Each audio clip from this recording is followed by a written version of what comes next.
The air hung heavy with the scent of stale cigarette smoke as I wrestled the camcorder from its dusty packaging. Found it nestled amongst a jumble of outdated electronics at a thrift store, a relic from a time before smartphones and instant gratification. It was surprisingly heavy, all metal and bulky buttons, feeling more like a piece of machinery than a simple device for capturing moments. The price tag, $5, practically screamed impulse buy. I'd been apartment hunting for weeks, juggling minimum wage shifts and student loans. Every listing seemed to gouge my already depleted bank account. Then, tucked away in a threadbare corner of an online classifieds board, I stumbled upon it. A studio apartment in a quiet neighborhood. Rent unbelievably low, almost too good to be true. The building was older, its brick facade chipped and faded. The lobby smelled faintly of mothballs and damp plaster. The landlady, a woman with eyes that seemed perpetually startled, barely glanced at me as I signed the lease.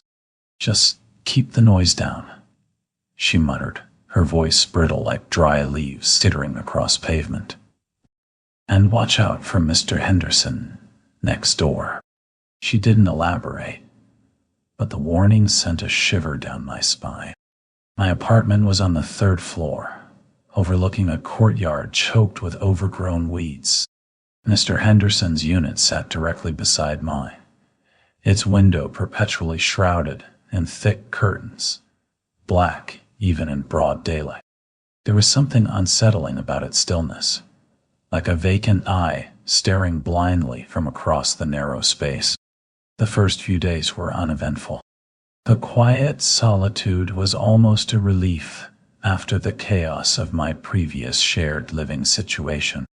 But then the strange occurrences began, subtle shifts in the air, an unnatural coldness that clung to me whenever I passed Mr. Henderson's door.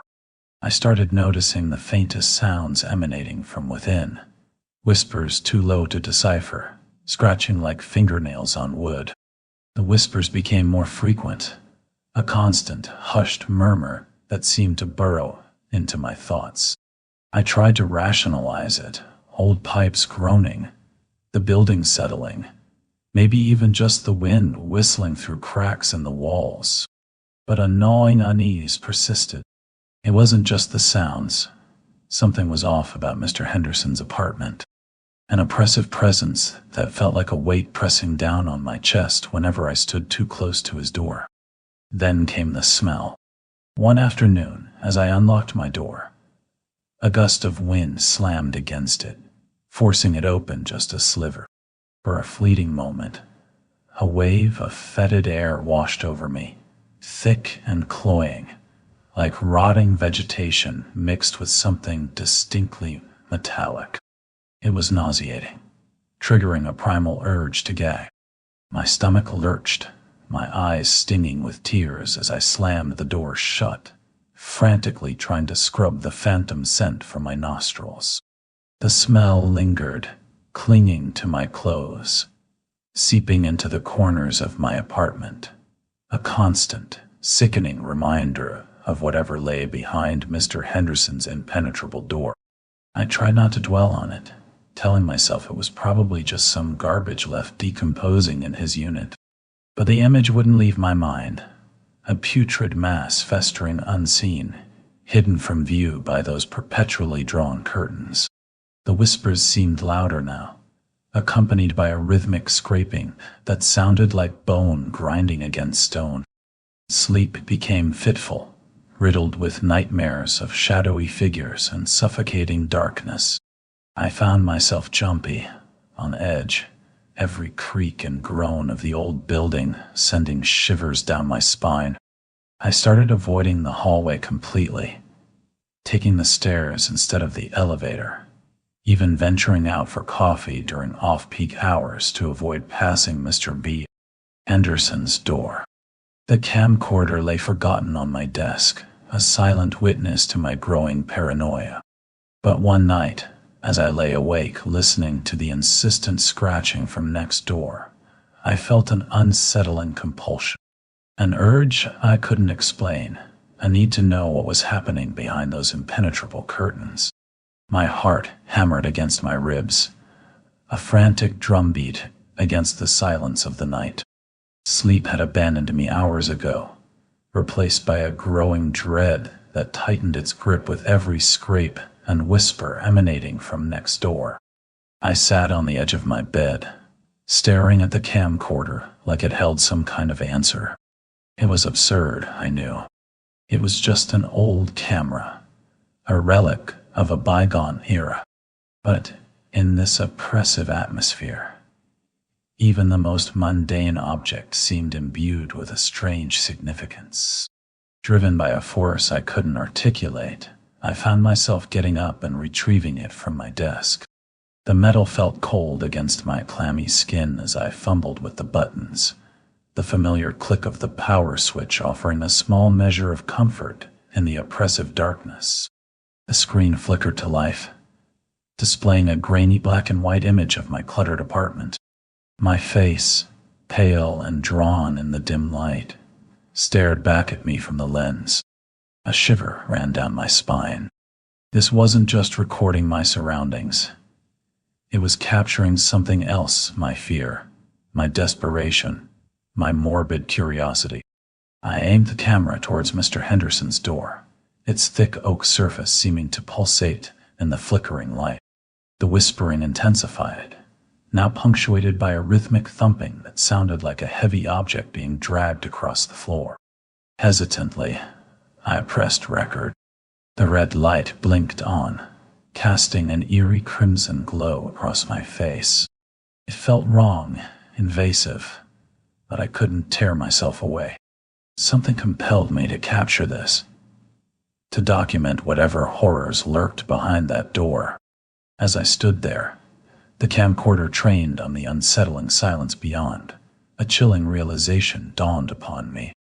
This wasn't just about Mr. Henderson anymore. It was about something else. Something older, darker. Something that had been waiting for me all along. The recording wasn't just capturing an apartment. It was catching a glimpse into a world beyond our own. A world where shadows held secrets and whispers carried warnings.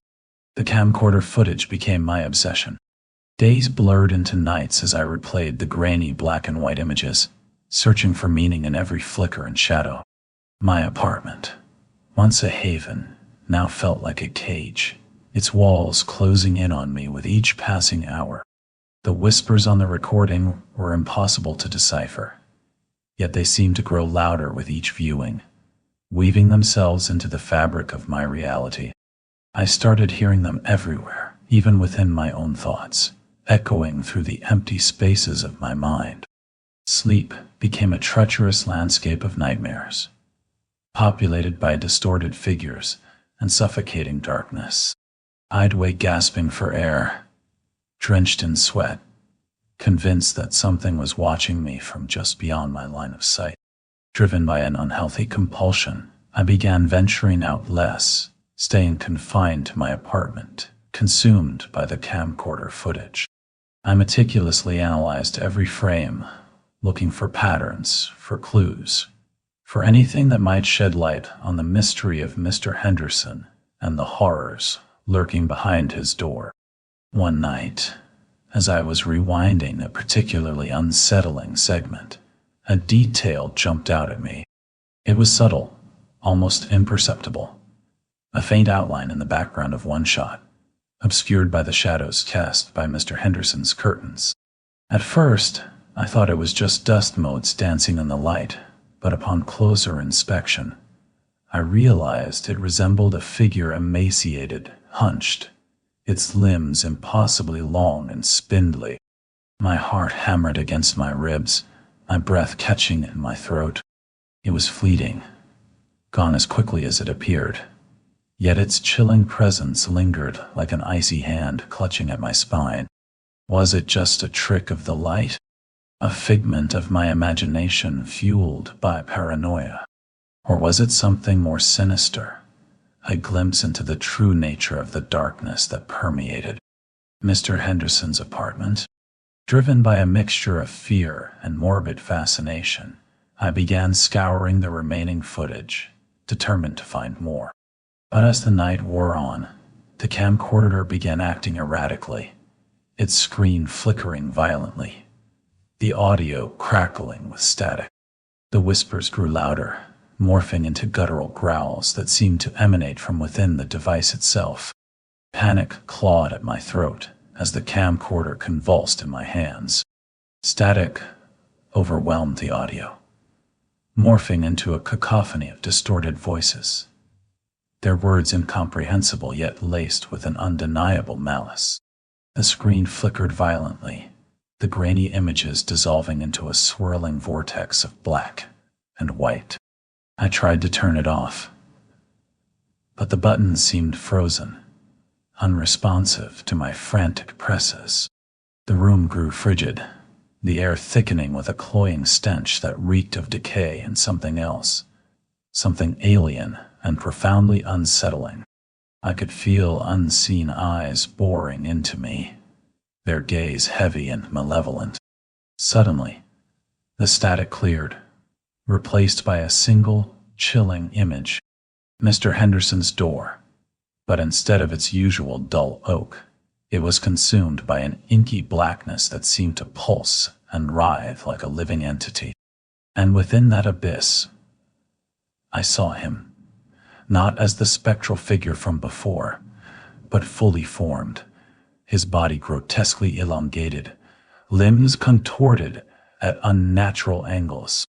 His face. There wasn't a face. Just a featureless void where eyes should have been, staring straight through me, piercing my soul with an unimaginable emptiness. He moved towards the camera, not with malice, but with a chilling inevitability, like a tide inexorably pulling closer to the shore. Then, as abruptly as it began, the image vanished. The camcorder fell silent, its screen displaying only static once more. My hands trembled, my breath ragged and shallow. I sat there, paralyzed by fear, staring at the lifeless device in my lap, haunted by the vision that had seared itself into my mind. It was a warning. I knew it with every fiber of my being. Mr. Henderson wasn't just a recluse. He wasn't even human anymore. Whatever lurked behind his door, whatever entity he had become, it was reaching out, its tendrils seeping into our world, hungry to consume. And I, the unsuspecting tenant in the apartment next door, had unwittingly opened the door for it.